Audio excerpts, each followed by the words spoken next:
Hey guys, it's Vinny and you're watching his YouTube channel. Let's go. دوستان قبل شروع شدن برنامه یه صحبت خیلی مختصر بود. هممون میدونیم که یه مشکلاتی کلا تو زندگیمون پیش میاد که واقعا یه حال ادامه دادن نداریم. ولی خب بعضی از چیزایی که میبینیم، کانتنتایی که میبینیم، فیلمی، سریالی، چیزی که فقط حالتون رو اون لحظه خوب بکنه و من دارم این کانتنت رو تولید میکنم که کلا دور محور اینترتینینگ و سرگرمی میچرخه. امیدوارم بتونم توضیح بدم بدون که چی دارم میگم، ولی خب محتوایی نیستش که بگیم خیلی روش مانور بدیم که محتوای زردیه چیزیه. فقط ما دور هم جمع شدیم میخوایم یه ذره حال خوب داشته باشیم، همین، فقط همین. دوستان نیومدن هنوز ولی خب من هنوز منتظر شدم. خب آقا دور هم جمع شدیم میخوان هر سوژه کامنت هایی که بهش دادین رو بخونه. حالا کامنت ها رو من همینطوری انتخاب کردم، هم توش کامنت های هیت هم تعریفه و حالا هر سوالی که شما ازشون پرسیده بودید. بریم با اول نفر شروع میکنیم. خانم ماریسا از اپیزود اول. میکاپت نهایتا یه روژ لبه، یکم هم گونه‌هاتو سرخ کردی، خب خیلی کم، و یکم اومدی ریمل بزنی، خیلی کم. ماریسا اولش اینطوری بود که طرف شخصیت و دید خوبی داره، بعد که سنشو فهمید حس مامان بودن داشت. نه واقعا به سن ربطی نداره، بعدم مامی هم دیگه. کل ویدیو من تماشای دختر بودم، چقدر خوشگله. قربونت بشم، نیستی عزیزم. این تعریفای دخترانه و دیگه چی کار کنیم دیگه. خب رژ لب میآوردی با خود. ببین من رژ لبم تو کیفم بود اما تنبلم، حال نداشتم دوباره برم اون چیزه رو بزنم به چشم. چی بود؟ چشم‌بند بود، چی بود؟ اونو بزنم برم. یه ترجیح دادم غذا نخورم. ولی کمند رفتش فکر کنم تمدید کرد. آره کمند رفت. کمند تنبل نیست، از کمند یاد بگیرید. دو نوع دختر داریم بچه‌ها. دو نوع دختر داریم، یکی مثل من، یکی کمند. دختر خیلی سطحی و فانتزی بود تو فاز رمانای 98. منظورت سال 1998 1898 اصلا سالو میگی؟ رمان مثلا رمان نمیخونم. این فانتزی و سطحی نیستم، ما ترجیح میدم شادم هستم. نمیدونم، شما بهتر میدونی حتما. توی لبمون نشه. ای وای. بشه. بشه من میرم. هیچ نظر خودم دارم از اینا، هیچ نظری نمیدم. هیچ نظر. دنی جونم عزیزم. قرمزی لبای تو نکیه. من دارم سوچم. وای. خب میریم کامنت بعدی.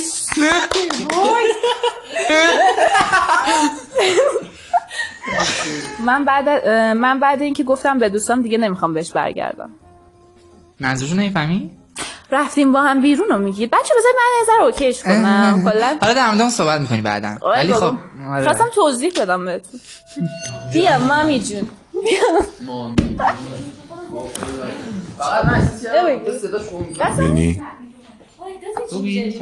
وینی چه قاب نرمیه. شوهر جون، همسر عزیزم. خب میریم سراغ سوژه بعدیمون، دوباره از اپیزود اول. دانیال حالت خوبه؟ مرسی، فدات شم. چه خبر؟ سلامتی، شما خوبی؟ فدات شم. چه خبر؟ ما که نبودی کامنت چطور بود؟ خوب بود والا. ما یه دوست پیدا کردیم تو بلایندت، ولی خب مردم دوست ندیدنش. ای وای. مطمئنی دوست بود؟ ماریسا نشوخی بودم، واقعا دوستیم بچه. آره شوخی میکنم. وقتی فهمیدم پسر 18 سالشه متوجه شدم که این رفتار که این رفتار این که من فوق‌العاده‌ام از انقضای سنشه. فارسیه ولی نمیدونم چرا. منظورش اینه که رفتار تو با سنت یکی کرده، یعنی اومده خواسته مثلا هیت. مرسی. اگه هیته چی بگم الان؟ چون نفهمیدم جدی جمله رو. دمت گرم، خیلی ویدیو باحالی بود. خسته نباشی. نصف بیشتر حرفای پسر اینجوری بود که میتونستی تک تکش رو داخل پست و استوری اینستا پیدا کنی. این اسم شخصیت منحصر به فرد نیست، صرفا تقلیده. شاید حق باهاش باشه، ولی که کلا صرفا نخواستم، یعنی کل زندگیم یا کسی رو تقلید کنم یا حسودیم بشه چون حتی شده بدم بوده باشم خودم بودم. یعنی یه جایی قرار باشه باختم بدم یا مثلا یه باگ بزرگی هم داشتم میگم من این باگو دارم.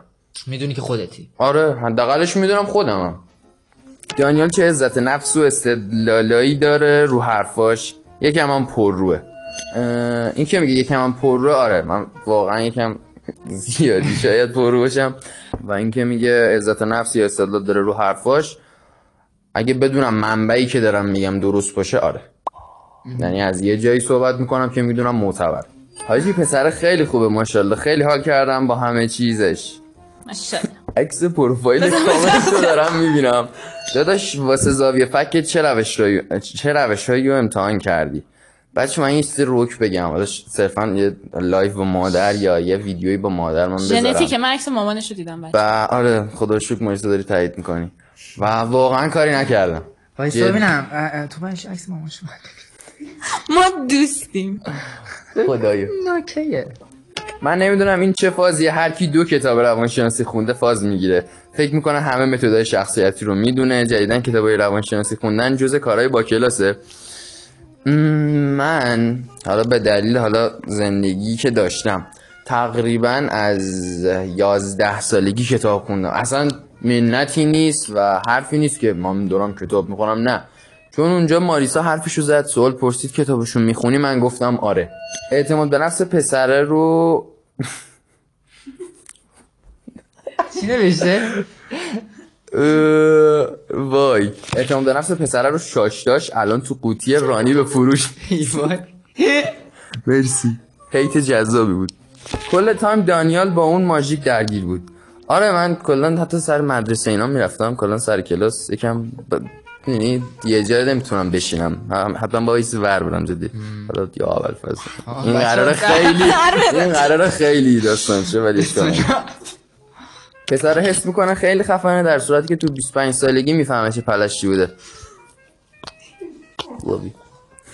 ولی واقعا این نوع ریپلایش رو جواب دادنش واقعا تحسین برانگیزه.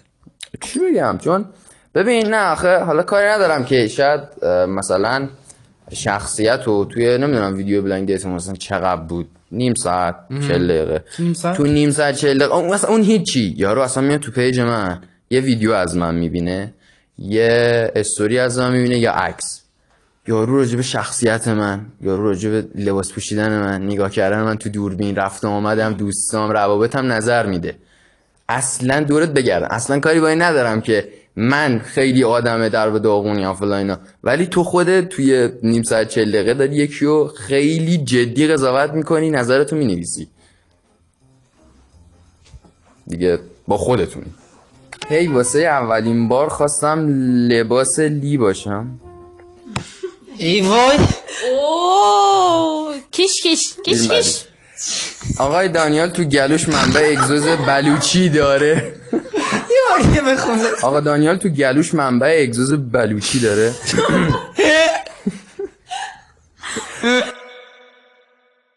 خب آقا رسیدیم به اپیزود دوم و کاپل بعدی. نه بابا دختره همینن، همیشه میخوان بالاتر از طرف باشن، یه جا تحمل ندارن مثلا طرف نمره کمتر میده دیگه حاضر نیستن نمره بیشتر بدن. دم پسر گرم. خب نمره کمه دیگه، به شما نمره کم بدم پا میشین دست میزنین. چقدر دختر افاده‌ای بود، حالم بد شد. به نظر خودم اینطوری نیستن، الان شاید حق شما باشه. دختره چقدر شخصیتش مهربون و لطیف بود. برای منم که فکر میکنم دختر خیلی روحیه شادی داشت. من خیلی میخندی کلا. فقط اونایی که میگن دختر متأهله، یعنی فرق بین متأهل و متأهل رو واقعا نمیشنوین. آره راستی یه سری کامنت دیده بودم متعهد و متأهل شنیده بودین، بچه‌ها گفتن متعهد. از اینکه دیزی سفارش داد بدم اومد. دیزی مشکلش چیه؟ چرا انقدر گارد دارین رو غذاها؟ دیزی خب دیزی اونقدر مثلا قضیه نیست که بدم بیاد ازش، ولی بستگی داره چه شخصیتی مثلا درستش کرده باشه. مثلا دیت اول دیزی ولی خب باحال بود.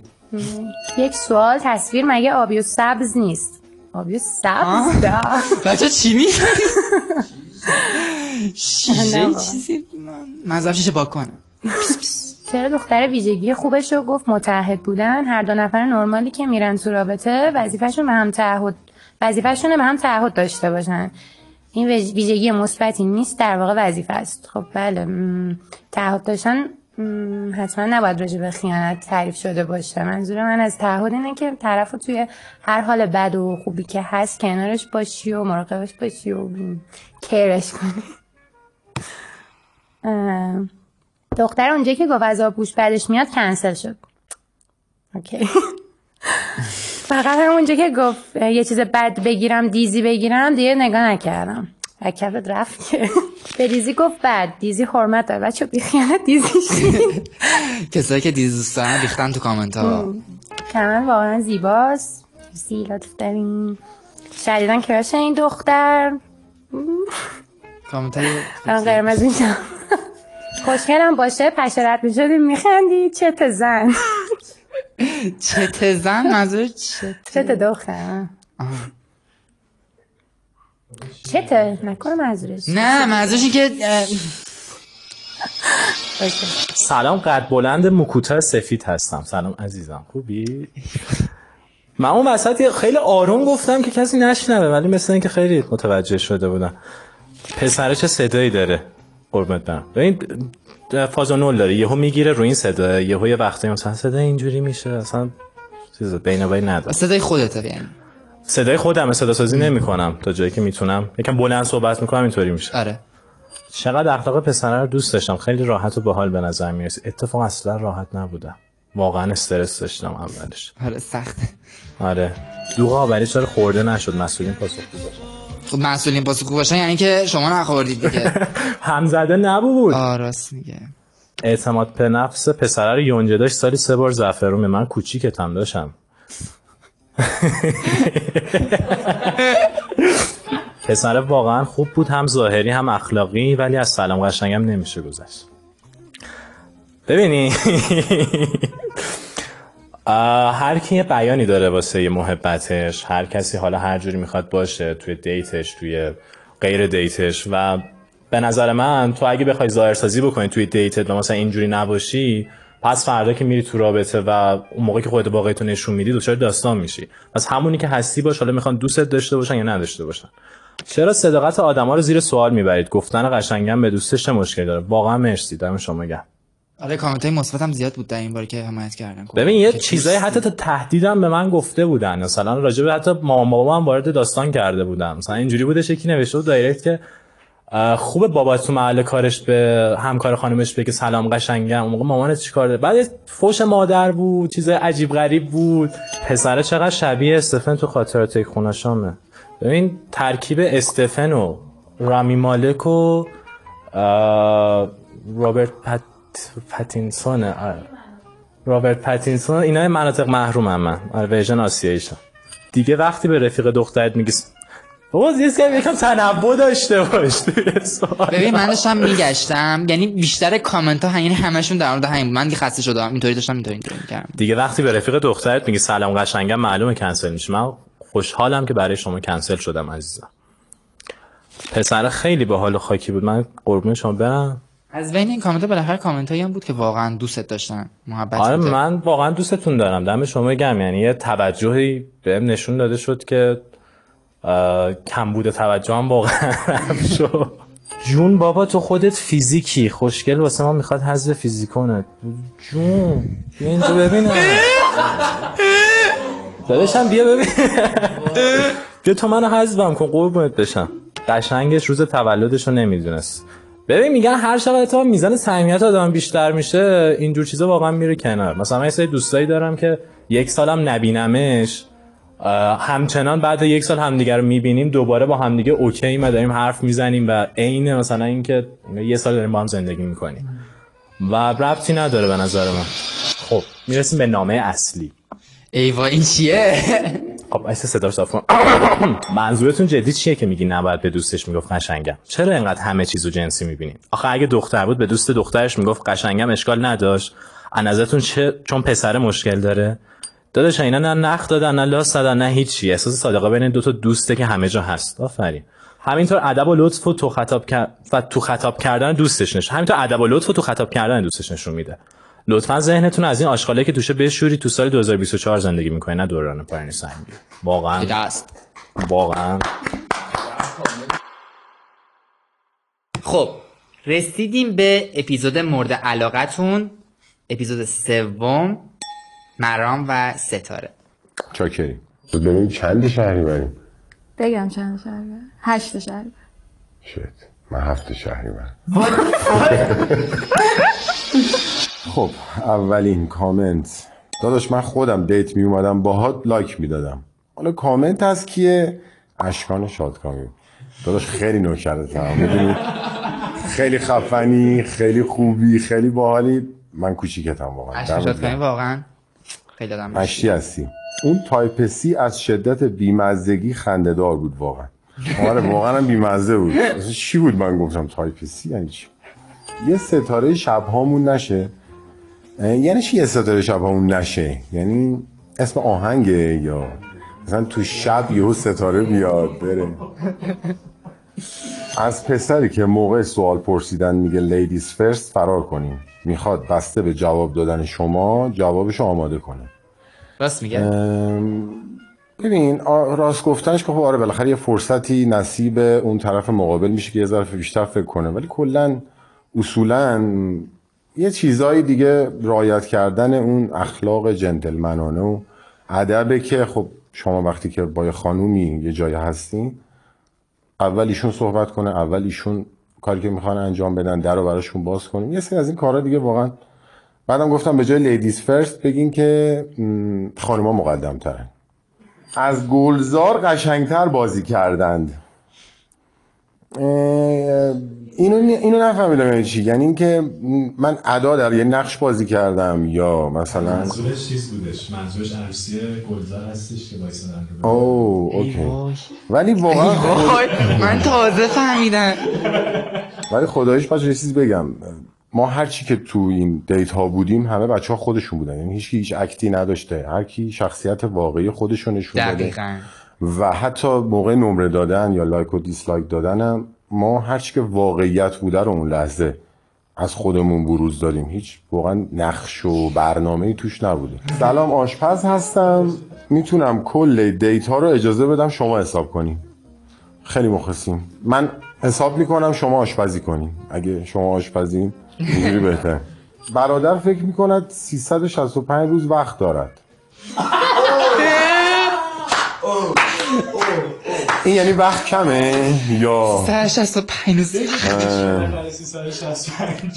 حاضرم تا ابد فقط صدای مرامو گوش بدم.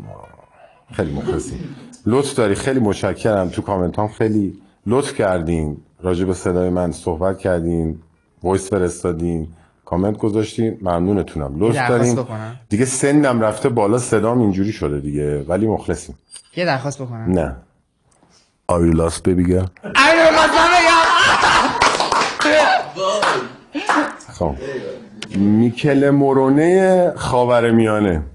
اولا دیشین که خیلی لطف دارید. این آقایی که اسمشون میکل مورونه خیلی خوشتیپه واقعا، خیلی هم آدم باحال و بالاخره جذابیه. من اصلا قابل قیاس با ایشون نیستم، ایشون خیلی خوشتیپ‌تره، خیلی جذاب‌تره. و اینکه لطف دارید اگر فکر میکنید که مثلا من شبیه ایشونم یا مثلا هر چیز دیگه ای، این از لطف شماست. خیلی متشکرم.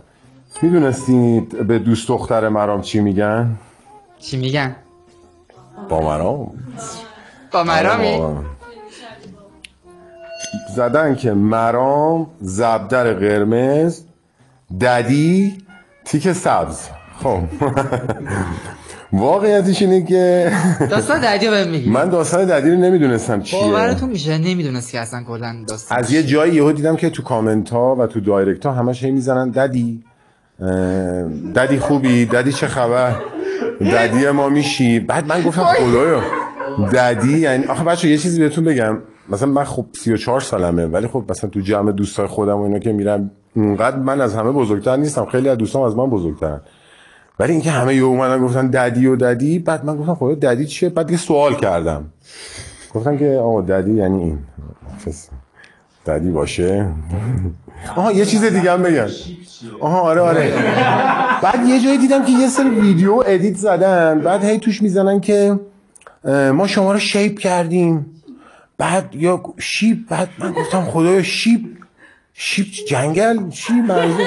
بعد اول فکر کردم مثلا یه چیز بی‌ادبیه، یعنی مثلا بعدشون اومده یه چیزی دارن مثلا مسخره‌ام میکنن. بعد رفتم تو گوگل اینجوری فارسی زدم که ما شما را شیپ کردیم یعنی چی، بعد دیگه معنیش اومد، فهمیدم که جهت ابینی هم پرسیدم، کلی بهم خندید دیگه. سن بالا این بدیارم داره.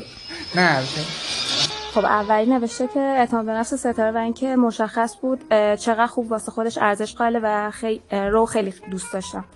خب آره واقعا واسه خودم ارزش قائلم و حالا نمیگم اعتماد به نفسم زیاده، ولی اون چیزی که هست 100% دیگه، همون مقداری که دارم. آره همین خوبه. چقدر شخصیت ستاره برام قابل تحمل و محترم هست.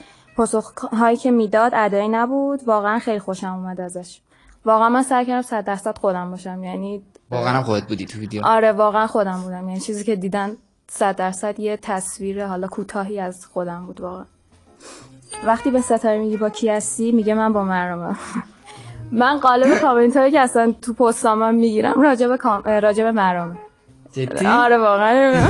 راجع به کارم هم چیز میذارم، راجع به کارم هم پست میذارم، مثلا کامنت راجع به مرام میگه. آره من شکست عشقی تجربه کردم از دیت 2 نرفتن این 2 نفر. ای بابا. ولی خب من یه کاری کردم که حداقل توی کات دوباره حضور داشته باشم. آره دیگه یه حضور دوباره بود دیگه. خیلی ازم درخواست شده بود واقعا. کامنت بعدی نوشته که ستاره واقعا نچرال زیباست. مرسی واقعا. بعد این روزا خیلی ویدیوتون پخش شده و همه دارن راجع به این میگن که چرا دیت دوم نرفتین. خب سوالی که پیش میاد برای همه، ولی نباید جوری رفتار کنین که انگار گناه کردن. خب تصمیم خودشونه، دلش میخواد بذاری در آرامش باشن. که پاسخی هیچ کامنتی ندارم راجع به و آخریش هم کامنت خودمه که نشم چیه؟ کامنت خودت چیه؟ یه قیممون نشه. حالا قیممون بشه یا نشه؟ قیممون میشه. آره قیمه درست کردی؟ آره. اوکی. خب ما تو این بخش از برنامه از بچه‌ها خواستیم که با یکی دوست بمونن، با یکی ازدواج کنن و یکی رو بکشن. بلا بلا بلا. با ماریسا دوست میمونم، با معذرت خیلی فراوان. من کوچکترین عضو این خانواده، الان بچه‌های بلایند دیتم، هرچی بگم همه اوکی هن. با احترام خانم ستاره رو میکشم و آخریشم که ازدواج میمونه. اگه اجازه داشته باشم خانم کمند. درسته. دست بزن. میونه این همه دلبر، من دو دلم کدوم بر، این بر برم یا اون بر. ماریسا رویه شوخ زیادی دارم. چی بود؟ با کی دوست بمونم؟ با دنی دوست میمونم. عرفان ببخشید مجبور میشم بکشمت. من باش ازدواج میکنم. درسته. دست بزن. مرسی من رفتم. بای بای. من چی بود؟ بکشم دوستشم چی کنم؟ بکشم ازدواج کنم. من بگیر نیستم، ازدواج نمی کنم. بعد کشتن دانیال میتونم بکشم دوشم. دانیال رو میکشم. بعد با ستاره هم دوست میمونم، آشپزش خیلی خوبه. واقعا ستاره قیمه نمیخوای بدی بهم؟ این قیممون نشه به زودی. ایوه. دختر بودم با مرام ازدواج میکردم. با مرام دوست میمونم، با دانیال ازدواج میکنم. خب 2 نفر عجیب. اوکی دیگه مارسا بکشم. من مارسا رو میکشم. آره من مارسا رو با من ازدواج کنیم نشد. آره دیگه با عرض معذرت دانیالو میکشم. خب بعد دوبار مرده کشته شد دانیال. با عرفان که آلردی دوست هستم، دوست میمونم با عرفان، با مرام ازدواج میکنم. اوکی. خب اولش بگم اینکه من از همه بچه‌ها بزرگترم و با اختلاف سنی بالام بزرگترم، ولی کن که با همشون رفیق شدم. انقدر بچه خوب، با سواد، خانواده دار و آدم حسابی همشون که با اینکه من ازشون خیلی بزرگترم ولی خیلی باشون حال کردم، یه جایی چیزایی ازشون یاد گرفتم. به خاطر همین همه رو واقعا خیلی رفاقتی میگم. اول اینکه کیو بکشم، خب ببین واقعیتش اینه که من چون بزرگترم دیگه وقت زیادی ندارم. بچه ها از من همه کوچیک‌ترن، من خودم رو میکشم که بچه ها بازی 7-8 سال 10 سال وقت دارن بیشتر زندگی کنن، بیشتر حال کنن. این از این. با کی دوست، والا با همه دوستم به خدا، یعنی با همشون هم رفیق شدم هم دوستم، تک تکشون، دانیال، عرفان، کمن، ماریسا، ستاره. و اینکه ولی دوست واقعی اصلی خیلی خفنی که پیدا کردم تو این اتفاق وینی بود. مرسی. و واقعا وینی یه آدمیه که نسبت به سنش نابغه است، کارش درسته، کارشو بلده و اینکه واقعا دمش گرم. یعنی من میتونم به عنوان رفیق روش حساب کنم. ازدواج واقعیتش اینه که کسی به من زن نمیده. اینو بگم. ولی اگه کسی هم بخواد به من زن بده، لطف کنن دخترشون رو بدن به من بشم داماد خانواده‌شون. دیگه فکر کنم خودتون بدونین دیگه. ها؟ Thank you. چی یه باری بگو؟ دیگه گفتنی ها رو گفتن. خودشون میدونن. خودتون میدونین. اوکیه. مرسی. Thank you.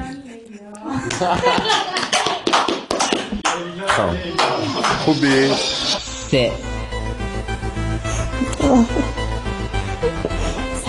حاضرن به عنوان یه پارتنر مشترک قرار دوم داشته باشن یا نه؟ ولی قبول میکنم خدایی راه رفتنمون کتواک شده بود تو اطلس مال.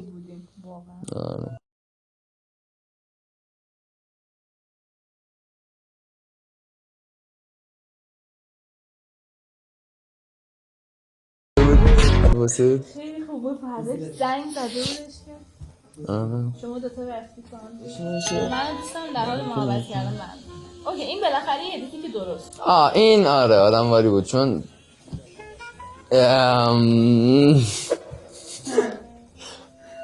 خب دوستان میخوایم کلا با این کاپل خداحافظی کنیم و دیگه پایان این قصه رو بگیم. آخرین جمله‌ای که به بینندگان محترم دارید چیه؟ دوستتون داریم. آره واقعا عشق. خداحافظ. You know what you should do? Tell someone who fucking پسر ان مرسی. بچه این سما رو از کجا پیدا میکنیم؟ ببین من رفتم دیدم یکی برداشت از یه پروژه‌ای که من 4 سال پیش رفتم یه تیکه ویدیو داره و خودم نداشتم اونو. خب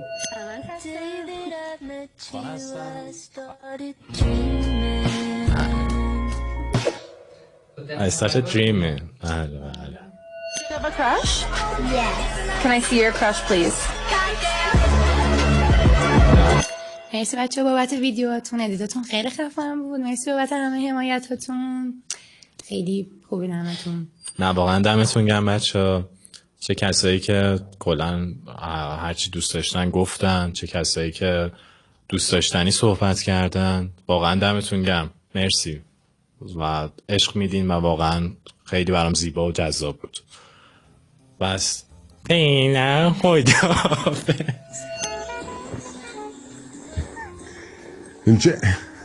این ویدیو خیلی باحاله ولی مسئلهش اینجاست که واقعا من 47 سالم نیست، 34 سالمه. اوکی خیلی کیوته. وای کاش نه. این چیه؟ یعنی از این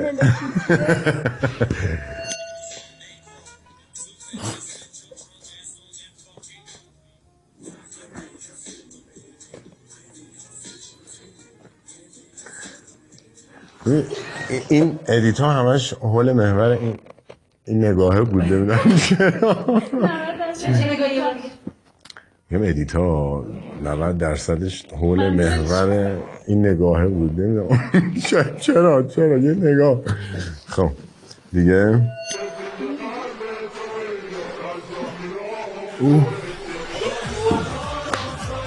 گوره بابای میکله ما خودمون مرام داریم و خیلی مخلصم بابا. چاکریم. Thank you. نه بابا این هوش مصنوعی اینجوری درست میکنه نه؟ نه برای واقعا خودم ولی بالا ولی باحال شده عین این مثلا عروسا تو این سریالا و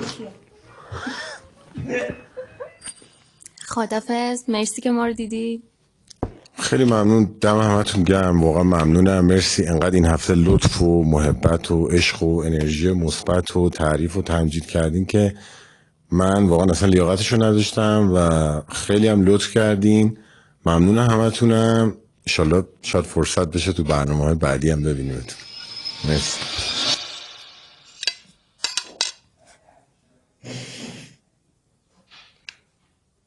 چیه ضبطه؟ آره. ولی خدایش عجب قیمه‌ای بوده. جدی. دستتون درد نکنه. دست ستاره خانم درد نکنه. خوشمزه است؟ آره واقعا. دست ایناش واقعا خوبه. شما خداحافظی بکن. باشه. خب آقا به پایان ویدیو رسیدیم. مرسی که واقعا نگاه کردید و عشق دادید و حمایت کردید. میریم برای ستا کابل بعدی. یه خداحافظی میکنم ازتون و خیلی سریع دوباره برمیگردیم. خدا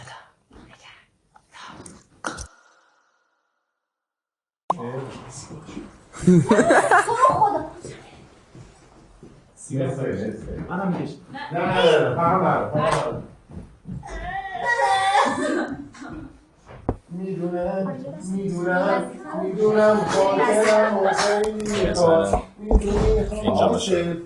خیلی شکری ماما. بچه گوشنمه. نه خب بخور. اینو باید تکرارش کنیم.